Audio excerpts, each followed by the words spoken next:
প্রান্তিক গাইডে সবাইকে শুভেচ্ছা অভিনন্দন। এই মুহূর্তে গুরুত্বপূর্ণ খবর, অকল্পনীয় একটা নিউজ আমি তোমাদের দিতে চলেছি। কলকাতা বিশ্ববিদ্যালয় 7th সেমিস্টার বাংলা অনার্স বা মেজর আন্ডার সিসিএফ, তোমাদের আগে সিলেবাস একটা দিয়েছিল কলকাতা বিশ্ববিদ্যালয় থেকে, সেটা আমিও চ্যানেলে আপলোড দিয়েছিলাম। কিন্তু ইতিমধ্যে খবর, অকল্পনীয় ঘটনা, অবিস্মরণীয় ঘটনা। কলকাতা বিশ্ববিদ্যালয় সিলেবাসটাকে রিভাইজড করলো, আবার পরিবর্তন করলো। BA 7th semester Bangla honours বা মেজর আন্ডার সিসিএফ কলকাতা বিশ্ববিদ্যালয়ের 7ম সেমিস্টার বা 7th সেমিস্টারের সিলেবাস পরিবর্তন করে দিল। আবার পুরো খোলঞ্চেটাই বদলে দিল।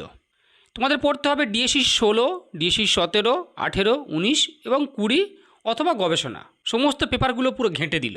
আমি সিলেবাসটা দেখাচ্ছি, দেখে নাও। আরেকটা জিনিস বলে রাখি, যারা আমার কাছে অনলাইন ক্লাস করতে চাও বা নোটস নিতে চাও, স্ক্রিনে দেওয়া নাম্বারে যোগাযোগ করবে। অনলাইন ক্লাস এবং নোটস সমস্ত কিছু পেয়ে যাবে।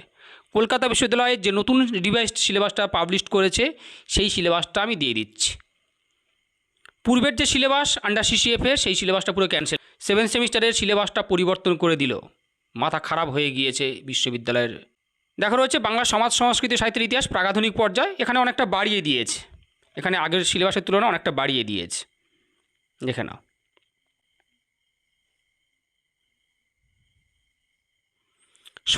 17 পেপারে নিয়ে এসেছে ওরা বর্ণনামূলক ভাষাবিজ্ঞান ও বাংলা ভাষা 2, অর্থাৎ ভাষাতত্ত্ব লিঙ্গুইস্টিক পেপারটা নিয়ে এসেছে। ধ্বনিতত্ত্ব, রূপতত্ত্ব, চমস্কির ভাষাবিজ্ঞান, এইগুলো সব নিয়ে এসেছে এবারে।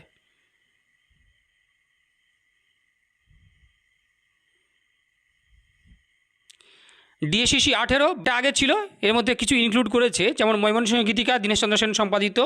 এখানে যে পালাটা দিয়েছে চন্দ্রাবতী, দেওয়ান ভাবনা পালা, রূপবতী পালা, রানী কমলা পালা আর কাজল রেখা পালা, এই পালা কটা ইনক্লুড করেছে। ময়মনসিংহ গীতিকা তোমরা আগে পড়েছো লোকসাহিত্যতে, মহুয়া পালা, তার পরবর্তী সমস্ত পালা কটা দিয়ে দিয়েছে।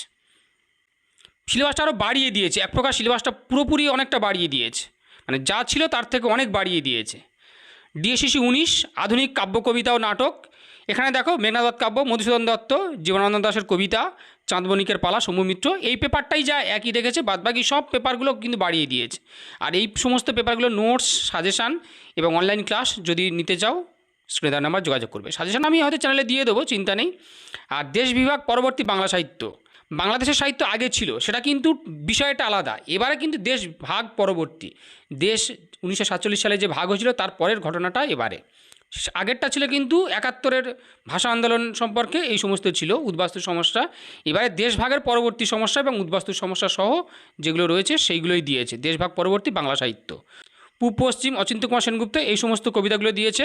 স্বাধীনতা তুমি, এই সমস্ত কবিতা। নাটক দিয়েছে দেখো দিগীন্দ্রচন্দ্র বন্দ্যোপাধ্যায়ের বাস্তুভিটা অথবা কবর নাটক, মুনির চৌধুরীর কবর নাটক। এই কবর নাটকটাই শুধু একই রেখেছে।